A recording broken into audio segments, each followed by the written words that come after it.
ఏ మూలకెళ్ళినా మీరు మీ పార్టీ నిర్మాణం జరగట్లేదు, జనసేన నిర్మాణం జరగట్లేదంటే జనసేన నిర్మాణం నేను ఇలాంటి రౌడీల చేతుల్లోకో లేదంటే డబ్బుల చేతిలో పెట్టడానికి నేను పెట్టలేదు. జనసేన పార్టీ ఆసియాలో యువత చేతిలో పెట్టడానికి జనసేన పార్టీ.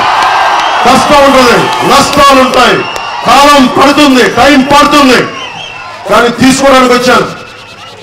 ఒక తరాన్ని మేల్కొల్పడానికి వచ్చాను. నేను ఇలాంటి వ్యవస్థను చూస్తున్నప్పుడల్లా శాంతిని, నేను అందరూ చాలా శాంతంగా ఉంటాను, ప్రశాంతంగా ఉంటాను. ఒకటి అర్థం చేసుకోండి, కవి శివారెడ్డి చెప్పినట్టుగా శాంతిని నెలకొల్పడానికి కూడా కత్తి అండ కావాల్సిన రోజు. అవసరమైతే కత్తి పట్టుకొని రోడ్ల మీదకి రాగల జాగ్రత్త.